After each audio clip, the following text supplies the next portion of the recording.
Let's welcome in our friend Paul Hickey, co-founder, of course, of Bespoke Investment Group. What do you mean?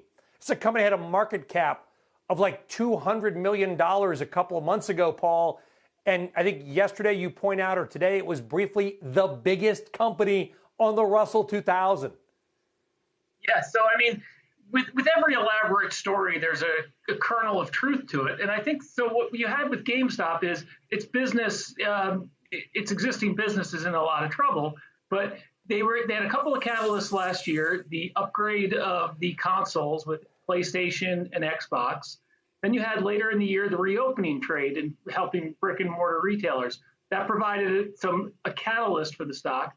Then you saw Chewy co-founder Ryan Cohen take a 10% stake in the company in November, and then in January he was given a board seat with two other former Chewy colleagues. So there were a lot of incremental steps there, which helped to increase interest and give people some hope on what you said was a very low market cap company, which had zero believers on Wall Street.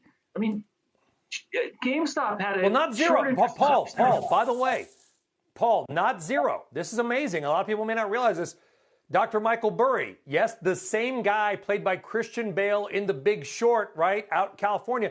I don't know if he still owns it, but he actually took a huge stake in GameStop last fall for fundamental reasons. He's not exactly a day trader.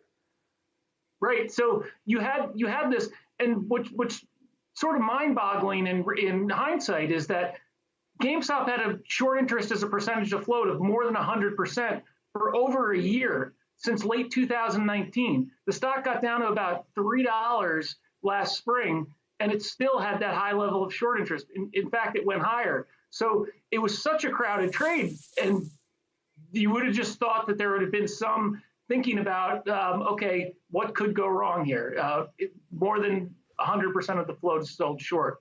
And then you had these other catalysts. Paul, that's it, right? That you just nailed it. I mean, everyone, people are like, oh, the retail investor needs to be careful. The reality is that, what about regulation? And I don't want to get into it, SHO, right? You and I have talked about this for years. It's wonky, naked short selling. How in the world are you at 130 to 100% or 140 sold short? I understand some of that is synthetic. I won't go into things like Delta One products on Wall Street. There's a lot of things here that take too long to explain on a live show. But the reality is the market, right? Hedge funds, they set themselves up for this.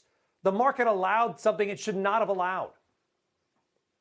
Right. And so, I mean, you have similar stories with some of these other high short interest stocks, but GameStop was in a league of its own with its more, not only 100% of its float, more than 100% of its shares outstanding were sold short. So so it was completely, everybody on the short side was in on this, and it backfired. Yeah. So some of the other stocks, I mean, that people are going after now, and that we saw yesterday. I mean, yesterday was just a really crazy day.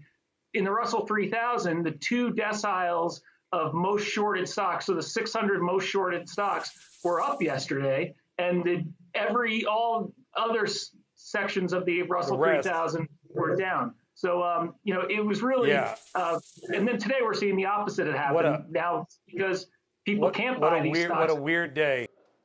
Shepard Smith here. Thanks for watching CNBC on YouTube.